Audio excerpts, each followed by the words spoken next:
Cheese noodles pasta. Cheese noodles pasta দেখতে যেরকম অসাধারণ, খেতে কিন্তু দুর্দান্ত। না বানালে কেউ বুঝতেই পারবেন না। নমস্কার, আমি অনন্যা শিকদার। আজ আমি আপনাদের সঙ্গে একটা বড়লোকি রেসিপি শেয়ার করব। সেটা হচ্ছে চিজ নুডলস পাস্তা। বড়লোকি রেসিপি কেন বলছি, চলুন ভিডিওটা শুরু করি। আস্তে আস্তে বলছি। প্রথমে তেলের মধ্যে একটু আদা দিয়ে দিলাম। আদাটা আমি একটু স্লাইসার দিয়ে কুড়িয়ে নিয়েছি। এরপরে আমি দিয়ে দিলাম কুড়িয়ে নেওয়া গাজর আর হচ্ছে কাঁচামরিচ। আপনারা চাইলে মিহি করে কেটে নিতে পারেন, কিন্তু আমি কাটিনি, কুড়িয়ে নিয়েছি। তো গাজরই দিতে হবে, এই নুডলসে অন্য কোনো সবজি লাগবে না।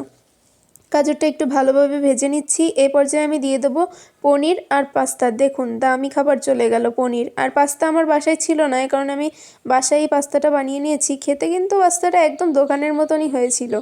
এবার আমি পাস্তাটা দিয়ে ভালোভাবে ভেজে নিচ্ছি। যেহেতু বাসায় বানানো পাস্তা, তাই আমি একটু ভেজে নিলাম। এই রেসিপিটা মূলত শুধু পাস্তা দিয়েই করতে হয়, কিন্তু আমি নুডলস আর পাস্তা একসঙ্গে দেব।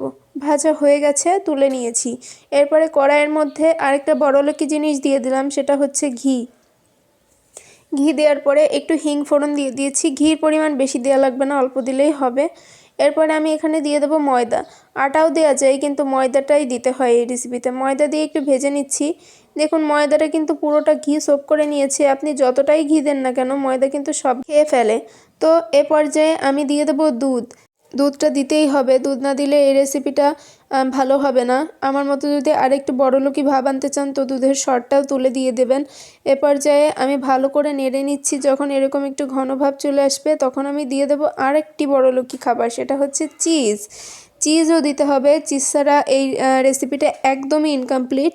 তো চিজটা দিয়ে দিয়েছি। এরপরে যখন চিজটা মেল্ট হয়ে যাবে, এ পর্যায়ে আমি দিয়ে দেবো নুডলসের মশলা বা পাস্তা মশলা। তো নুডলসের মশলাটা দিয়ে আরেকটু নেড়েচেড়ে নিয়ে আমি দিয়ে দেবো অনেকটা পরিমাণে টমেটো সস।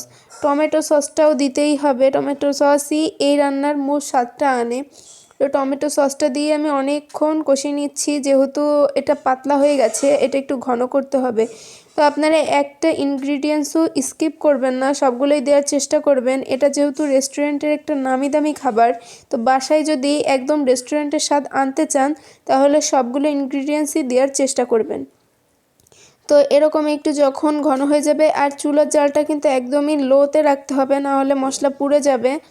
তো আমি এই যখন মশলাটা ঘন হয়ে গেল, তখন দিয়ে দিলাম নুডলস। নুডলসটা দিয়ে একটু নাড়াচাড়া করে দিয়ে দেবো ওই যে আগে থেকে গাজর, পনির, পাস্তা ভেজে রেখেছিলাম সেটা দিয়ে এবার আমি নেড়েচেড়ে পরিমাণ মতো লবণ দিয়ে দেবো। আপনারা খেয়াল করেছেন আমি এখনও লবণ দেইনি। লবণ আমি নুডলস আর পাস্তা সেদ্ধ করার সময় দিয়েছিলাম, গাজর ভাজির সময়ও একটু দিয়েছি, আর এখন দিয়ে দেবো একদম পরিমাণ মতো লবণ। মূলত রান্নাটা পাস্তা দিয়েই করতে হয়, কিন্তু আমি নুডলস দিয়েছি, খেতে কিন্তু একই রকমই লাগবে। তো নাড়াচাড়া করে নিলেই হয়ে যাবে আমাদের চিজি নুডলস পাস্তা বড়লোকি রেসিপি। আপনারা এভাবে বাসায় ট্রাই করবেন। খামাখা রেস্টুরেন্ট থেকে 500-1000 টাকা দিয়ে কিনে খাবেন না। ভিডিওটি ভালো লাগলে লাইক, কমেন্ট, শেয়ার করে অবশ্যই আমার পাশে থাকবেন।